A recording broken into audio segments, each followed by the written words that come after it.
Bonsoir à tous. Allez, après les nains, les caradrons, on va on va regarder les Stormcast Eternals, la chambre des guerriers.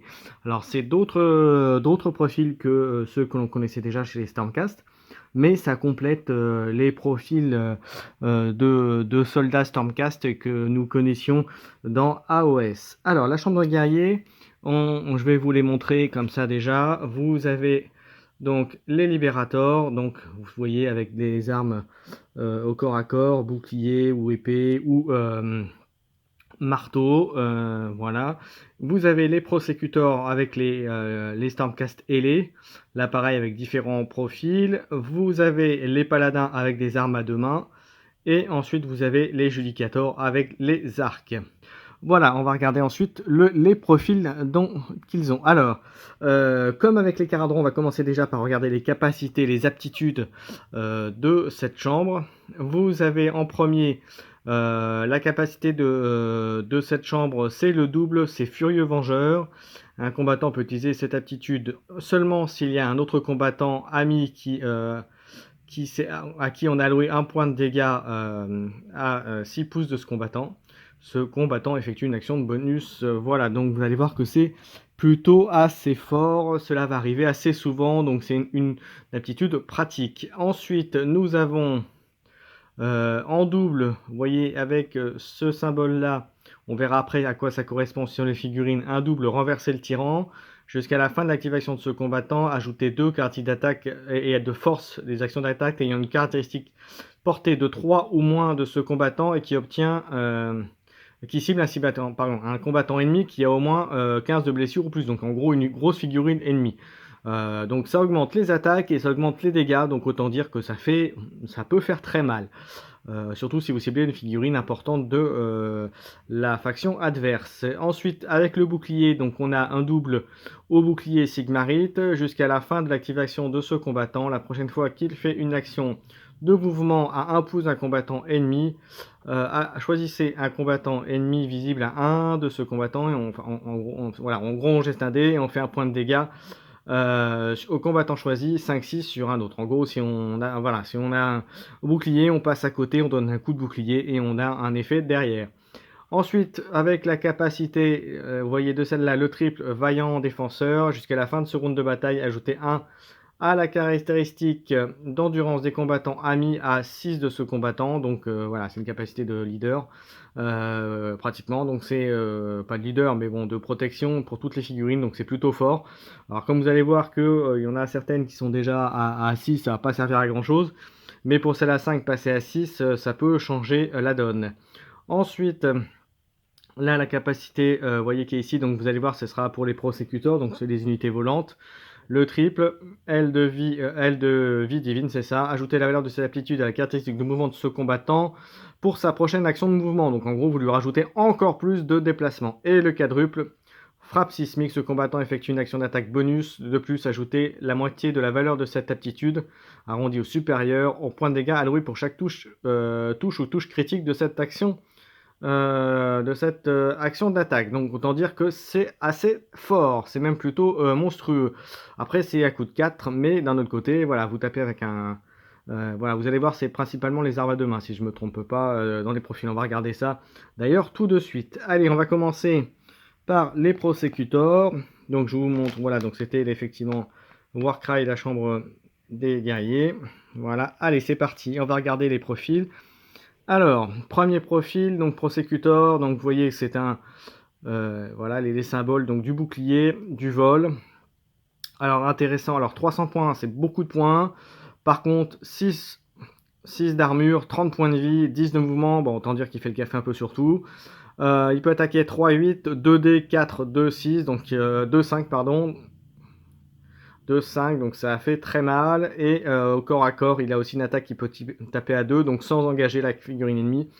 4 attaques, 4 de dégâts, 2-5, dont vous voyez, c'est quasiment même le coup en point de l'Ogroid quand je vous le montrerai, vous verrez.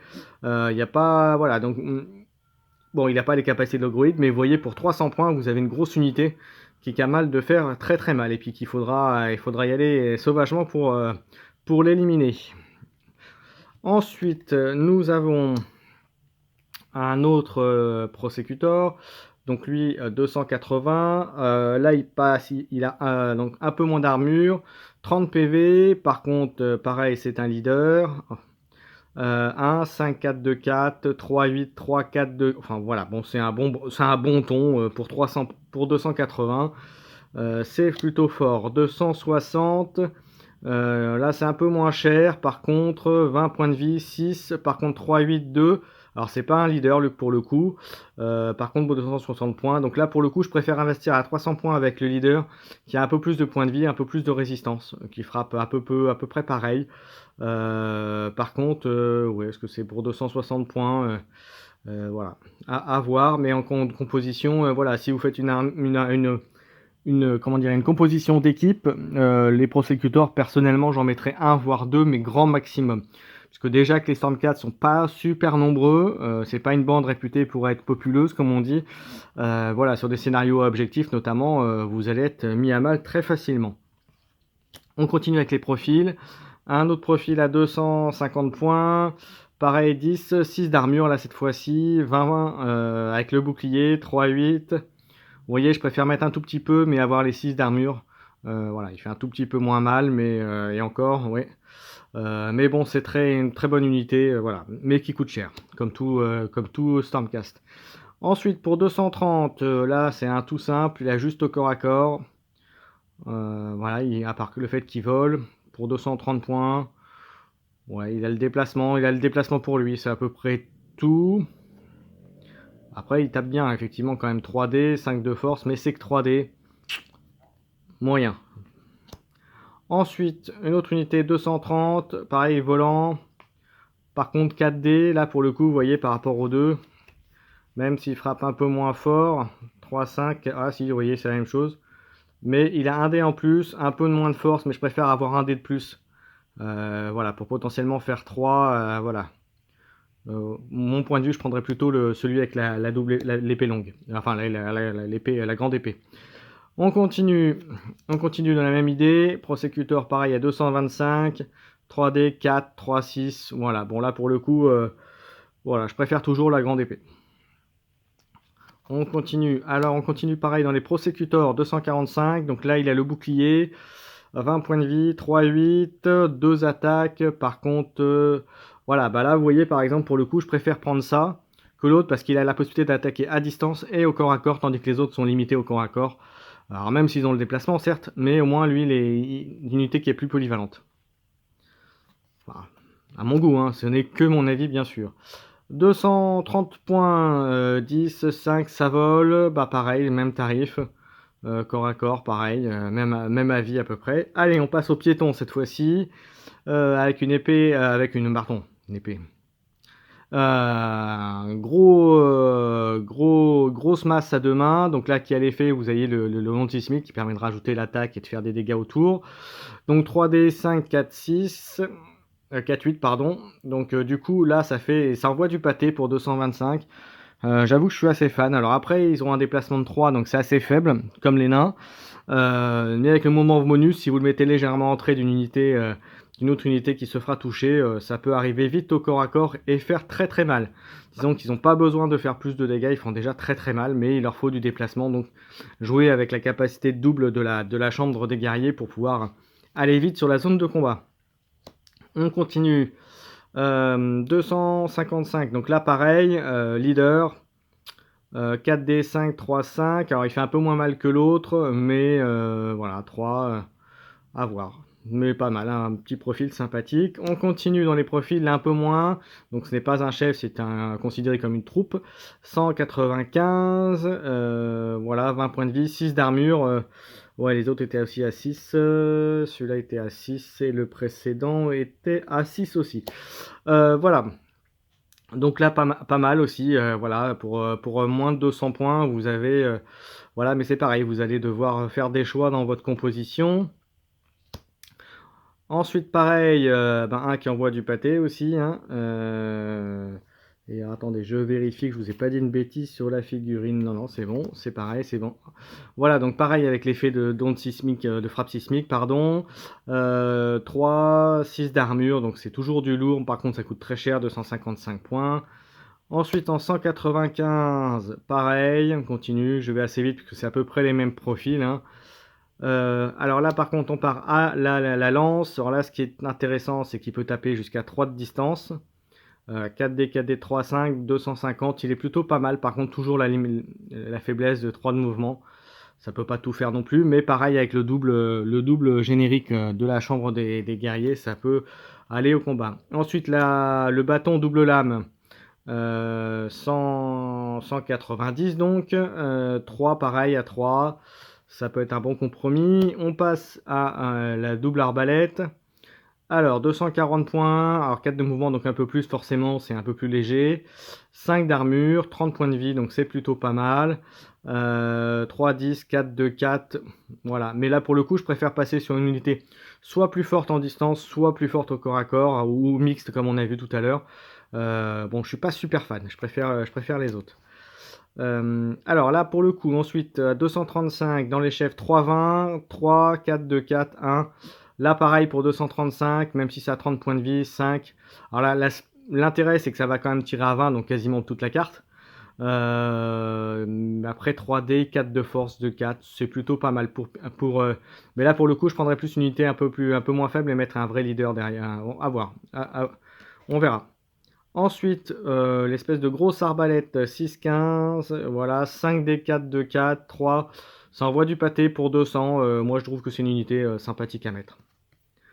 On continue, pareil un archer pour 205, 320, 2-6, c'est plutôt, je mettrais plus une troupe comme ça, vous voyez, plutôt que l'autre en leader. Je préfère prendre un leader avec des vrais capas, et ça, ça suffit à lui-même, il suffit à lui-même avec les attaques à distance, voilà, ça suffit à lui-même. Un petit peu le même profil, la différence, ça va se jouer sur quoi? Ouais, c'est à peu près le même profil, c'est-à-dire qu'il fera plus. Celui-là fait plus mal à distance et celui-là sera un peu plus polyvalent au corps à corps. Vous voyez, donc c'est vraiment des profils différents. Ensuite, là pour le coup, 170, ça c'est que du corps à corps. 4D, 2, 4. 5, par contre 20 points de vie, donc là pour le coup 5, bon quand même 5 d'armure, il faut quand même les gérer, mais pour 170, là pour le coup je préfère payer un tout petit peu plus et avoir un peu mieux. Pareil, on continue avec les doubles marteaux. Voilà, on continue la épée bouclier en leader, 245, 4D, 4, 2, 4, 6 d'armure, 30 PV, donc il faut aller le défoncer. Plutôt pas mal. Ensuite, on a 185, 4, 6, voilà, pareil, un bouclier, 6 d'armure, 20. Et la même avec le bouclier. Voilà. Et je termine avec celui-là, puisque celui-là va faire partie de ma composition de factions que je vais jouer bientôt. Donc je commence par lui, donc je viens de vous montrer, parce qu'avec l'armure il est plutôt pas mal. 6 points de dégâts, et puis il fait 2D à 5 de force, donc 2-4. Voilà, avec l'effet du bouclier. Ensuite, je prendrai celui-ci avec le gros marteau. Bon, il n'a pas la secousse sismique, mais bon, il fait quand même 3 attaques à 5. Voilà, il peut faire quand même le café. Ensuite, pareil avec le marteau. Ah oui, attendez, du coup, oui, alors c'est bien ce que je pensais. Je m'étais trompé, donc ce n'est pas celui-là que je prendrai. Donc je le mets, et c'est celui-là à la place, pardon. Puisque je vais le prendre en tant que leader, avec 6, 30, vous voyez, 4 de déplacement, donc il se déplace quand même bien. 3, 5, 2, 4, il fera un tout petit peu moins mal, mais d'un autre côté, il va encasser comme un sagouin. On va prendre aussi une figurine à 185 points, 4D, 4, 3, 5, donc là, voilà, donc dans ma composition. Et enfin, un arbalétrier 3-10, et je crois que j'ai fait le tour, voilà. Donc j'aurai 5 figurines si je ne me trompe pas, puisque j'ai une figurine qui rend 2 fois. Voilà, et ça fera globalement les 1000 points. Voilà, bah, je vous ai rapidement montré donc ce que c'était que les Stormcast Eternal, la chambre des guerriers. J'espère que ça vous a plu. Donc c'est encore une petite analyse et mes points de vue sur cette faction. Mettez vos petits pouces si vous avez apprécié. N'hésitez pas à mettre des commentaires. Abonnez-vous si ce n'est pas le cas, si vous n'avez pas fait. Comme je l'ai dit à la précédente vidéo, moi, si vous mettez vos petits pouces ou si vous abonnez, moi, ça m'encourage à continuer. Donc, allez-y. La prochaine bande que je vais analyser sera certainement les ogres dès que je les ai reçus et que je les ai surtout récupérés. Et puis je vous donnerai rendez-vous bientôt pour des comptes rendus de parties ou pour des prochaines factions. Je vous dis à bientôt.